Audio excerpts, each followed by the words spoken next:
Hey guys, my name is Jamie. I'm a chaplain here at the Edinburgh College Secondary Campus, and it is a privilege to be with you this morning at Gilson.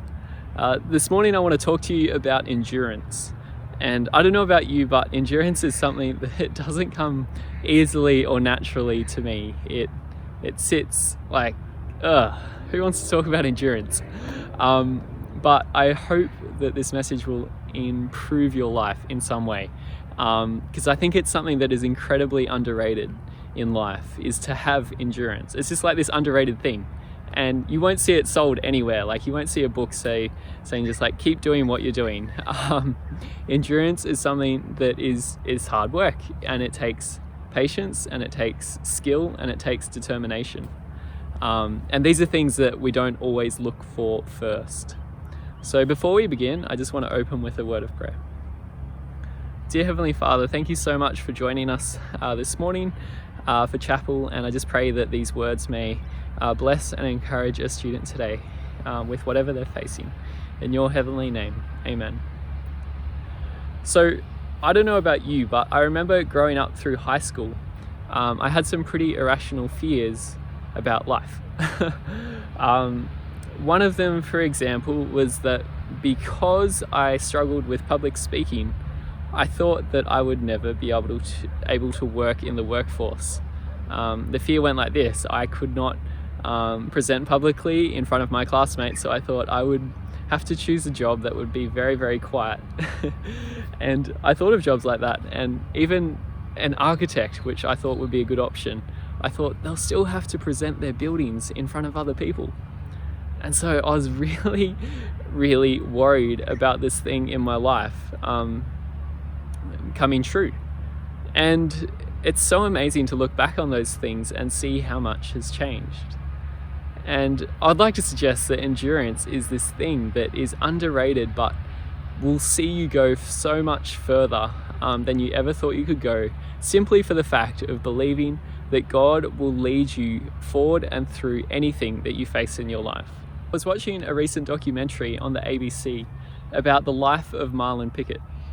For those of you who follow the Richmond Football Club, I know I've just lost half of you. For those of you who follow the Richmond Football Club, you'll know that this player has had an incredible life story. His mate, Dustin Martin, said that life is about getting second chances and becoming a better person. And this statement couldn't be more true of his friend Marlon Pickett. Marlon Pickett was brought up in a home that was broken. It was tough. Just getting by and supporting each other with food and necessities was a tough gig. He had to steal, and he had to make ends meet, and the ways he went about that and the things he was taught were to do things in a way that was not good for society. And so he got sent to prison, he got put up in jail, and he had this life that was just really, really tough. He got out, and then just still stuck in that poverty cycle, he had to go back after more burglaries. These were things that were really tough for him and his family, who was trying to support as well. But the cool thing about his story is that he never gave up. He had endurance, and he started getting more recognition through a prison program where he was able to play football outside, and he got picked up by the South Fremantle team for a local comp, and he just started getting more and more recognition. I don't know the full details of the story, but I do know that in 2019, he debuted on his first game ever in the AFL for the Richmond Tigers on their grand final match. He had had injuries, he had had prison sentences, he had court hearings. His life was railroaded to something that did not look anything but glorious. And then he ended up here in this place of a grand final finish for the Richmond Tigers, which they won last year. So why am I telling you this story? I'm telling you this story because I believe God is a God of second chances, and God is a God of giving hope and a future where you least expect it. I want to introduce you to the story of Moses. Moses is a man of second chances and of finding hope where there was none.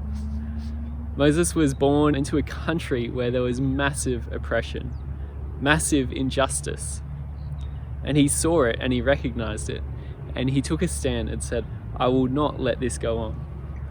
And so he goes up to the powers that be, up to the king of the land who is hurting and oppressing people, and he says, I choose to follow my God and to rescue these people. And so that's why we see in Hebrews chapter 11 that Moses is described as a man of great faith. It says, by faith he took Egypt, not fearing the wrath of the king, for he endured as seeing him who is invisible. What this passage is saying is that Moses was so scared of the task that he had before him. He stood by God and said, this is wrong, this injustice is wrong, and I'm going to rescue my people. But he endured as seeing him who is invisible. So guys, there is days where God will seem so distant to your fear, so distant to your doubts, so distant to whatever it is that you're facing, that you will have to trust incredibly so, and you will have to endure. I don't know what it is that you're facing today, what your family is going through or what you are going through, but I want to invite you today to try out some endurance, to put that fear to the test and allow God to work in that space. Because if it's anything like Marlon Pickett, who got this incredible second chance, or if it's anything like Moses, who was able to lead these people out from injustice and out from slavery, if it was anything like me, who had this huge fear of never being able to get a job because I couldn't speak in public, whatever it is that you are pressing up against with fear and uncertainty, I want to encourage you to keep going. I want you to put your trust and your hope in a God who is working behind the scenes and who is asking you to persevere, to endure, and to trust deeply that he will provide for you in this thing that is scaring you the most. When I was young, I thought adults, they must have it so easy. They must have no fear at all. They've got their life sorted, they've got their families, they've got their jobs. They mustn't have much fear. But the truth is, everyone has fear. Everyone has things that are gnawing at the back of their minds going, this won't work out, this won't work, you're doing it wrong, or maybe you should try this, maybe do something else, maybe give up here, try something else. And the message that I think God has for us is to endure with patience, endure with trust, and endure with faith. And I hope that this message encourages you. Because think of what you've got in your life right now. Maybe it's basketball, maybe it's sport, maybe it's dance, piano, whatever it is.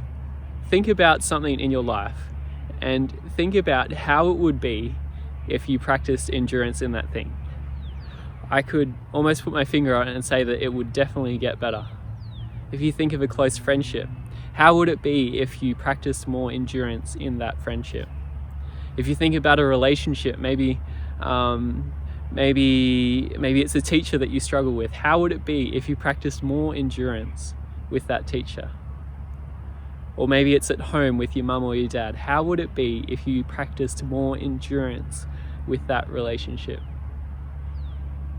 I think it's the most incredibly underrated thing in life is to practice this thing called endurance. And that is sticking with what you've got and just holding on to that fear, trusting it to God that he will see it through. I've got 3 discussion questions for you. How well do you stick with stuff when it gets hard? My second question is, what's one area in your life that could be improved with more endurance?